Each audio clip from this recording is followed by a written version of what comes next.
Hello and नमस्कार defence aspirant, स्वागत है आप सबों का एक बार फिर से वर्ड और स्लैंग के इस दूसरे एपिसोड में। दोस्तों, कल की वीडियो में मैंने आपसे चर्चा किया था कि वर्ड और स्लैंग बेसिकली होता क्या है, लेकिन आज की इस वीडियो में मैं आपसे चर्चा करूंगा कि वर्ड और स्लैंग का जो है और क्या यूसेज है। दोस्तों, कई बार सीडीएस के परीक्षा में, एनडीए के परीक्षा में इससे 2 से 3 क्वेश्चन, कई बार इवन 4 क्वेश्चन भी मूड फिरता है तो आ जाता है। इसीलिए अनिवार्य है इसे हम पढ़ें, क्योंकि दोस्तों जब तक हम इसे नहीं पढ़ेंगे तो हम अगर देखेंगे सेंटेंस में कि हमें लगेगा कि टेंस भी सही है, ग्रामेटिकली ये सेंटेंस सही है, लेकिन वर्ड एरर को हम लोग नहीं पकड़ पाते। तो दोस्तों, इस वीडियो को अगर आप पहली बार देखने आ रहे हैं, प्लीज आप इसके डिस्क्रिप्शन बॉक्स में जाइए, वीडियो नंबर 1 जो दिया गया उसे देखिए, तब आपको बहुत बेहतरीन ढंग से ये समझ में आएगा। दोस्तों, तो चलिए हम देख लेते हैं वर्ड और स्लैंग का इस दूसरे क्लास को। दोस्तों, चलिए हम इसको देखेंगे। पहले कॉमन एरर के आधार पर हमारे सामने एक सेंटेंस होगा और उसमें हम गलती ढूंढेंगे और उसके बाद उसकी विशेषताओं को हम लोग समझेंगे। चलिए पहला सेंटेंस हम पढ़ते हैं, देखते हैं क्या। दोस्तों, अभी हम कर रहे हैं वर्ड और स्लैंग, ये क्लास नंबर 2 है, ठीक है। देखिए सेंटेंस क्या है, despite of applying for hundreds of job he is out of work. यानी कि वो जो है बहुत सारे जॉब्स के लिए अप्लाई करता है, लेकिन दोस्तों उसे फिर भी नौकरी नहीं मिलता है। तो इसमें अगर हम गौर से देखेंगे तो हमें यहां पर कोई गड़बड़ नहीं लग रहा है, क्योंकि यहां पर अगर देखा जाए तो ही थर्ड पर्सन है, सिंगुलर, इसके साथ वर्ब भी सिंगुलर आया। यहां पर प्रेजेंट इंडेफिनिट के रूप में यूज किया गया, मतलब बहुत सारे जॉब के लिए उसने अप्लाई किया, लेकिन वो फिर भी काम से बाहर है, फिर भी बेरोजगार है, ठीक है। तो दोस्तों आपको लगेगा कि इसमें कोई गलती है, नहीं है, नो एरर दोस्तों। लेकिन अगर हम छोटी छोटी बातों पर ध्यान नहीं देंगे तो वही हमारा मिस्टेक का कारण बन जाता है, और यही चीज एनडीए चाहता है, सीडीएस चाहता है कि बच्चा छटाए, ठीक है। दोस्तों देखिए, अगर आप गौर से देखेंगे डिस्पाइट ऑफ वर्ड को तो आपको कुछ नजर आएगा। क्या नजर आएगा दोस्तों, आप जरा सोचकर देखिए। डिस्पाइट का मतलब ही अपने आप में होता है के बावजूद, के बावजूद। तो उसमें दोस्तों ऑफ क्यों लगाए? ऑफ लगाने से दोस्तों ये रिडंडेंट यूज होता है, ध्यान रखिएगा। डिस्पाइट का मतलब ही होता है अपने आप में के बावजूद, ठीक है। आप इसमें दोस्तों अपने आप इसमें ऑफ आ जाता है, ठीक है, इसमें लाने की कोई जरूरत नहीं, ठीक है। इंस्पाइट ऑफ हम लोग बेसिकली इसको बोल सकते हैं के बावजूद में। और दोस्तों अगर हम ऑफ लगा देते तो ये सेंटेंस गलत हो जाएगा, ठीक है। तो ध्यान रखिएगा, कभी भी डिस्पाइट ऑफ लिखना गलत है, डिस्पाइट ही लिखिए, ये ही मीनिंग दे देता है के बावजूद। आपको ये बातें बिल्कुल ध्यान रखनी है, आप कभी भूलेंगे नहीं। अगर आपको ये समझ में आ रहा है बिल्कुल दोस्तों वीडियो को लाइक करना तो बनता है, शेयर भी कीजिएगा अपने उन तमाम दोस्तों के पास जो सीडीएस एनडीए की तैयारी कर रहे हैं, ठीक है। दोस्तों कुछ ऐसे वर्ड्स मैं आपको बताना चाहता हूं जो आपको ध्यान में रखने। देखिए, कंप्राइज का मतलब होता है शामिल होना, तो कभी भी कंप्राइज ऑफ मत लिखिए, क्योंकि कंप्राइज अपने आप में शामिल होना, किसी चीज को मिलाकर शामिल करना होता है। दोस्तों ऑफ लगाने से ये अननेसेसरी यूज हो जाता है, डबल मीनिंग देने लगता है, इस वजह से दोस्तों ये क्या होगा, आपका गलत यूज है, ठीक है। अब दोस्तों देखिए, एक और वर्ड है, अक्सर हम लोग गलत उसका यूज करते हैं, इन्वेस्टिगेट इनटू। पुलिस उसमें इन्वेस्टिगेट पुलिस उसमें इन्वेस्टिगेट करेगी, पुलिस उसमें जानेगी क्या प्रॉब्लम है। तो दोस्तों हम लोग यहां पर हम लोग यहां पर गलती कर देते हैं। दोस्तों ध्यान रखिएगा, इन्वेस्टिगेट का मतलब ही होता है जांच करना, ठीक है, किसी चीज में इंक्वायर करना, इंक्वायर इनटू। आप ही बताइए, अगर हम इन्वेस्टिगेट को हटाकर केवल इंक्वायर इनटू लिखे और उसके बाद फिर इनटू लगाए तो क्या सेंटेंस सही होगा? नहीं। तो दोस्तों कभी भी अगर इन्वेस्टिगेट लिखा हो तो उसका मतलब ही अपने आप में होता है जांच करना या इंक्वायर इनटू करना। तो उसमें कभी भी इनटू प्लेस मत कीजिएगा, गलत हो जाएगा। कहीं भी सेंटेंस में अगर इन्वेस्टिगेट इनटू लिखा हुआ तो वो सेंटेंस गलत है, केवल और केवल इन्वेस्टिगेट होगा। अगर ऐसा सेंटेंस आ जाए तो उसको गलती कर दीजिएगा। जब कंपाइल करके हम लोग कॉमन एरर को करेंगे ना, तब आपको पता चलेगा कि इसका क्या महत्व है, कितना क्वेश्चन रिपीट होता है हर साल में, ठीक है। चलिए एक और सेंटेंस को हम लोग लेते हैं और उसको समझने का प्रयास करते हैं। देखिए इसमें भी हमको एरर ढूंढना है, अगर आप ढूंढ पा रहे तो वीडियो को पॉज करके देखिए। The manager and the chairman decided on an mutual agreement of profit, ठीक है। आपको सेंटेंस लग रहा है ना सही है, क्योंकि सारा चीज परफेक्टली यूज हुआ है, लेकिन दोस्तों ये सेंटेंस गलत है। अब गलत क्यों है, गलत कैसे है, देखिए। अब आपसे मैं पूछता हूं कि भाई साहब एग्रीमेंट कब होता है, आप हमें बताओ, ठीक है। सहमति कब होती है? जब दोनों पक्ष दोस्तों राजी होता है, ठीक है। अब भाई कहते हैं कि हम शादी के लिए एग्रीमेंट बना रहे हैं, हम अपने जॉब के लिए एग्रीमेंट बना रहे हैं। एग्रीमेंट भैया कब बनाएंगे? अब जब समझौता दोनों पक्ष से होगा ना भाई साहब, एक पक्ष से तो एग्रीमेंट नहीं बनता, जब दोनों पक्ष आएंगे तब एग्रीमेंट बनेंगे, ऐसे एग्रीमेंट नहीं बनता है। आप लोगों को ये बातें पता ही होगा दोस्तों। तो कभी भी ध्यान रखना, म्यूचुअल एग्रीमेंट कभी भी नहीं लिखा जाता, because mutual agreement redundant use है दोस्तों। एग्रीमेंट तभी हो सकता है जब दोनों तरफ से सहमति हो, तो don't use mutual agreement, always use दोस्तों एग्रीमेंट। रिमेंबर वन थिंग, ये आपको बिल्कुल ध्यान रखना है, कभी भी इस चीज को नहीं भूलना है प्यारे दोस्तों, बिल्कुल इस बात को ध्यान रखिएगा, कभी भी नहीं भूलिएगा। चलिए नेक्स्ट चर्चा करते हैं। दोस्तों आप इतना बात समझ पा रहे हो, आपको इतना समझने में कोई भी दिक्कत नहीं होता होगा। तो चलिए दोस्तों, और कुछ ऐसे चीजें जिसे हम बहुत ही ध्यान से समझते हैं और देखते हैं दोस्तों। ये छोटी छोटी बातें लेकिन दोस्तों मोटी बातें हैं, और सीडीएस वाले बच्चे तो ज्यादा सीरियस हुए, इसके बाद एनडीए वाले भी, क्योंकि जो सीडीएस के छात्र है वो ध्यान दीजिए, जब मैं प्रीवियस ईयर क्वेश्चन आपको करा रहूंगा, और इवन ये दोस्तों इसमें भी आता है एनडीए में। ऐसा मत सोचो कि जो मैं यहाँ करा रहा हूँ वही केवल आएंगे, आपको जरा ये भी सोचना है दोस्तों, ठीक है। जरा देखिए कि देखिए कई ऐसे चीज होते हैं जो बहुत ज्यादा होते हैं, उसमें हम लोग अलग अलग वर्ड यूज कर लेते हैं, ठीक है। तो उसमें आपको ध्यान देना, ठीक है, कि भाई साहब इनफ में, इनफ का मतलब ही होता है एक्सेस, बहुत ज्यादा, तो उसमें आप और अलग से कोई उसके लिए यूज करते हैं अलग वर्ड, तो वो गलत हो जाएगा। चलिए उसी प्रकार से हम लोग एक वर्ड को समझते हैं जो अक्सर हम लोग गलती कर बैठते हैं, हम लोग ध्यान नहीं देते, ठीक है।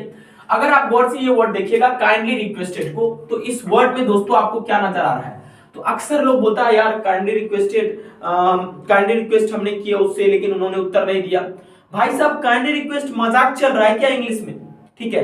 रिक्वेस्ट का मतलब ही होता है कि बहुत ही विनती करना, तो काइंडली क्यों लगा रहे हो, आप केवल बोलो रिक्वेस्ट, रिक्वेस्ट का मतलब ही होता है कि विनती करना, तो काइंडली दोस्तों लगाकर उसकी मजाक मत बनो, यानी काइंडली रिक्वेस्टेड कभी नहीं लिखा जाता।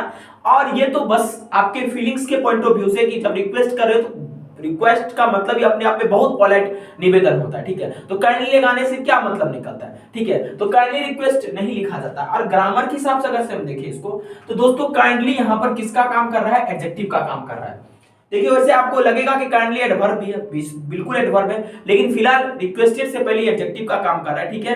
तो जरूरी नहीं है कि एलवाई लगा तो वो सब एडवर्ब ही होंगे, कई बार वो एडजेक्टिव के भी मतलब रूप में काम करते हैं। तो दोस्तों देखिए काइंडली अगर हम यहाँ गौर से देखेंगे तो एडजेक्टिव के रूप में काम करते हैं, और रिक्वेस्टेड क्या है, वर्ब। आप हमें बताइए दोस्तों, आपने कभी सुना है कि एडजेक्टिव जो है कभी वर्ब की विशेषता बताती, बिल्कुल नहीं। एडजेक्टिव हमेशा या तो नाउन की विशेषता बताएगी, नहीं तो प्रोनाउन की विशेषता बताएगी।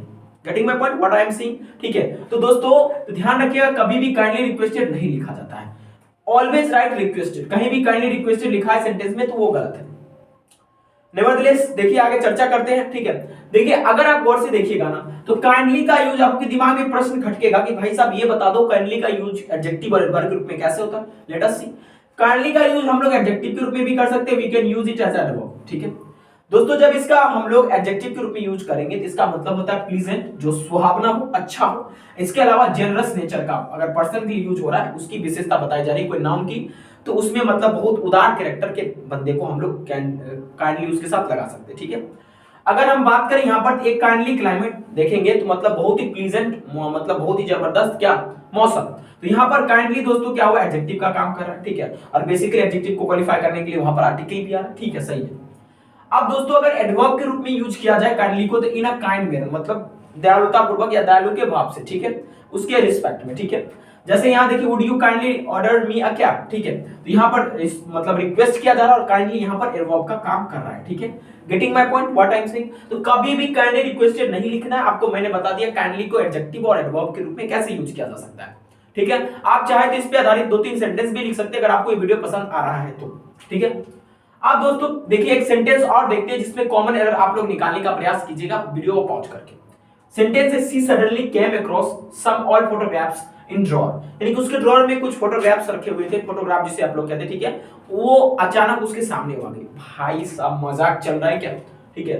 मतलब केम अक्रॉस का मतलब ही होता है अचानक, अकस्मात सामने आ जाना, अचानक सामने आ जाना, केम अक्रॉस। तो सडनली क्यों लगा रहे हो, मतलब बेइज्जती इंग्लिश की घोर बेइज्जती करना चाहते हो, यही ना।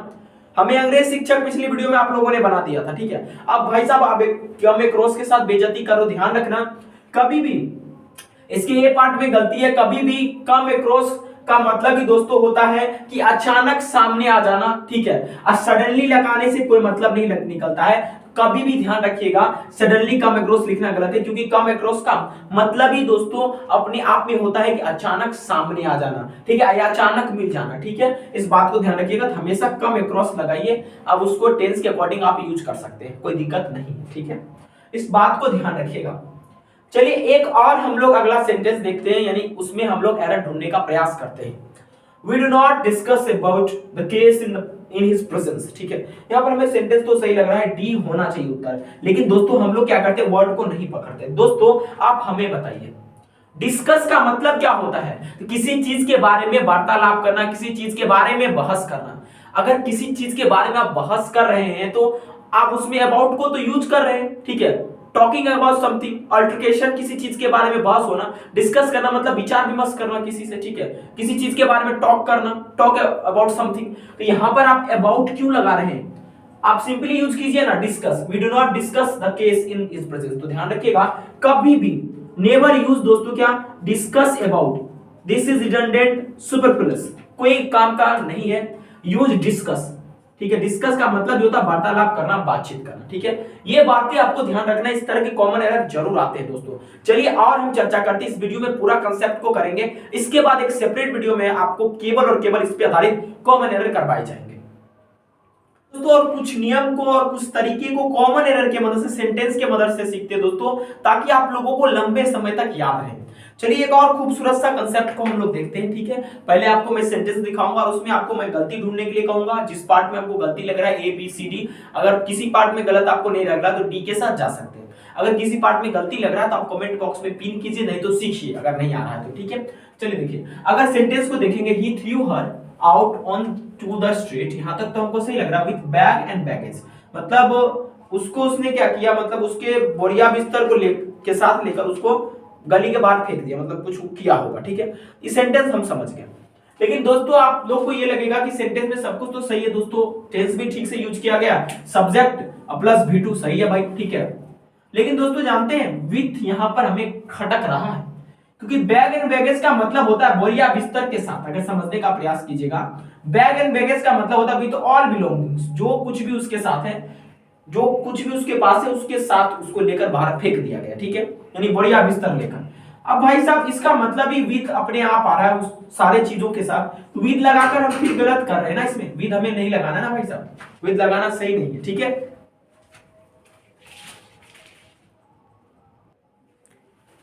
तो ये चीजें हमें ध्यान रखना है, कभी भी हम अगर लिखेंगे ना तो विथ बैग एंड बैगेज लिखना गलत है, क्योंकि दोस्तों इसका मतलब ही अपने आप में होता है, बैग एंड बैगेज का मतलब ही होता है अपने आप में बोरिया बिस्तर समेत, ठीक है।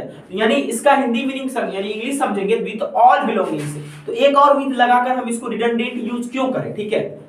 समझ रहे ना, जैसे इन्वेस्टिगेट में मैंने आपको बताया था, इन्वेस्टिगेट इनटू, ये क्या मजाक है, ठीक है, क्योंकि इन्वेस्टिगेट का मतलब ये इंक्वायर करना, इंक्वायर इनटू, ठीक है। तो ध्यान रखिएगा दोस्तों, कभी भी आप सेंटेंस में विद बैग एंड बैगेज लिखा हुआ देखें तो समझिए सेंटेंस में वहां पर गलती है, वर्डों का डिसमिस सही से सुपरफ्लुअस यूज किया गया है, रिडंडेंट यूज है, ठीक है, ओके। तो बैग एंड बैगेज का मतलब विद ऑल बिलोंगिंग्स होता है, कभी भी विद बैग एंड बैगेज मत बोलिएगा, ठीक है। एक सबसे बड़ी मिस्टेक आप लोग क्या करते हैं, हम कहते हैं, हम किसी बच्चों से पूछते बाबू कहाँ हो, कहते हैं हमें स्टडी रूम में। भाई स्टडी रूम क्या होता है? स्टडी का मतलब ही होता है अपने आप में कि एक ऐसा रूम जिसमें आप पढ़ाई करते हैं। ध्यान रखिएगा, कभी भी सेंटेंस में स्टडी रूम मत लिखना, जैसे she is in her study room, गलत है। स्टडी का मतलब ही होता है एक ऐसा रूम जिसमें आप पढ़ाई करते हैं, ठीक है, लेकिन लोग इसे समझते नहीं, ठीक है। तो ध्यान रखिए कभी भी मत लिखना, क्या चीज नहीं लिखना है तो दोस्तों, कभी भी मत लिखियो कि she is in her study room, गलत है, she is in her study, क्योंकि स्टडी का मतलब ही होता है एक ऐसा रूम जहां पर हम लोग पढ़ाई करते हैं, ठीक है। तो इस बात को आज सीख लीजिए, मैं आपको बहुत सारा चीज, छोटी छोटी चीज सिखाता हूं वर्ड ऑर्डर का, जिसके आधार पर कई बार क्वेश्चन आते हैं, ठीक है, ओके। नेक्स्ट सेंटेंस पे हम लोग गौर करते हैं, जो आप लोग नहीं करते हैं गौर, ठीक है। आप कहते हैं ठीक है चलो कोई गलती, नो एरर मार के आ जाते हैं, नो एरर मार के आते हैं वहीं पर गलती हो जाता है। चलिए सेंटेंस को समझ लेते हैं। It is absolutely essential that you have some experience, बिल्कुल सही बात है, ये बहुत जरूरी हो जाता है कि आपके पास कुछ एक्सपीरियंस होना चाहिए। जी हाँ दोस्तों, कुशाग्रता कुशलता नहीं होगी तो आप कोई काम नहीं कर सकते। टीचिंग करना है, यू नीड सम एक्सपीरियंस, कोई काम करना है, you need some experience, experience is essential there, ठीक है। लेकिन दोस्तों एक चीज देखिएगा, सेंटेंस तो हमें सही लग रहा है, लेकिन भाई साहब एसेंशियल का मीनिंग पता है ना, एसेंशियल का अपने आप में मीनिंग होता है बहुत महत्वपूर्ण, वेरी इंपॉर्टेंट, बहुत महत्वपूर्ण, बहुत महत्वपूर्ण, हिंदी लिखूं गलत तो माफ करना, वेरी इंपॉर्टेंट, ठीक है। तो भाई साहब एब्सोल्युटली क्यों लगा रहे हैं, मतलब एब्सोल्युटली अपने आप में एक मीनिंग दे रहा है कि मतलब वेरी वेरी इंपॉर्टेंट, भाई साहब एसेंशियल अपने आप में दे रहा है कि बहुत ज्यादा महत्वपूर्ण, तो एब्सोल्युटली लगा के गलत होगा, ठीक है। तो इसीलिए कभी भी सेंटेंस में एब्सोल्युटली एसेंशियल लिखा हो तो उसे गलत कर देना, ठीक है। केवल और केवल एसेंशियल होगा, क्यों होगा? एसेंशियल का अपने आप में मीनिंग होता है बहुत महत्वपूर्ण, ठीक है। कई लोगों को मैं देखता हूं कि कह देते हैं वेरी क्रूशियल, वेरी क्रूशियल। ठीक है, अरे भाई इंग्लिश पे थोड़ा भी तो रहम करो।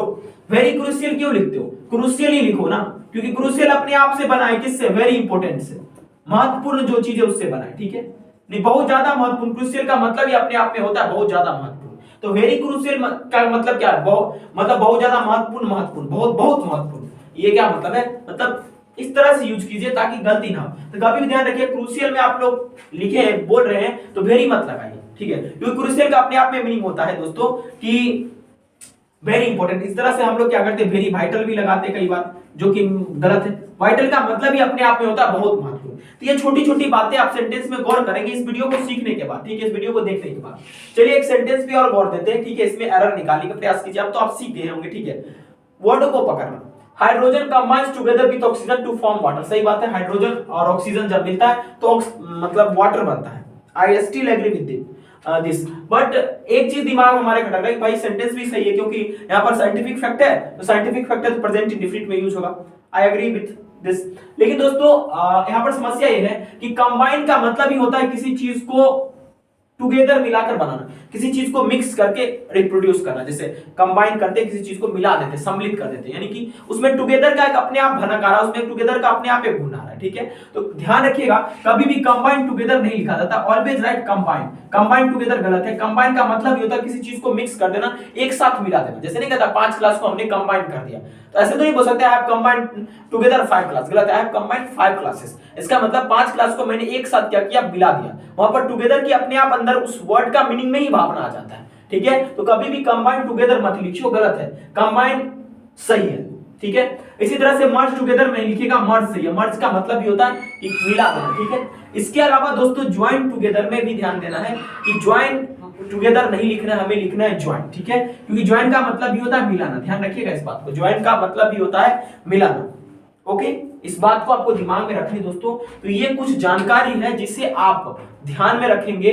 और दोस्तों इसके बाद मैं एक और वीडियो आपके लिए लाऊंगा जिसमें हम केवल इस पे आधारित कॉमन एरर को प्रैक्टिस करेंगे। और आई होप कि आप अगली बार से इस तरह की गलती नहीं करेंगे। एनडीए के एग्जाम में भी प्रश्न आता है और आप अच्छे से उसे पकड़ पाएंगे, एक एक वर्ड को कॉमन एरर के आधार पर समझेंगे कि क्या वर्ब का क्या मीनिंग ये वर्ड दे रहा है। दोस्तों अगर ये एपिसोड यानी ये वीडियो आपको समझ में आ रहा है तो प्लीज शेयर जरूर कीजिएगा, बिकॉज शेयर करने से हमारा मोटिवेशन और बढ़ता है। ठीक है, अगर आपकी मर्जी हो तो आप चैनल सब्सक्राइब भी कर सकते हैं। आपको यहाँ पर वैल्यूएबल कंटेंट मिलते रहेगा टाइम टू टाइम, आपको निराशा की भावर में नहीं फंसना पड़ेगा। थैंक यू, आप सभी देखते हैं, तैयारी करते रहिए, मस्ती से गाइए, खेलिए, उठिए, बैठिए और पढ़िए। Thank you very much for watching this video. Have a nice day man.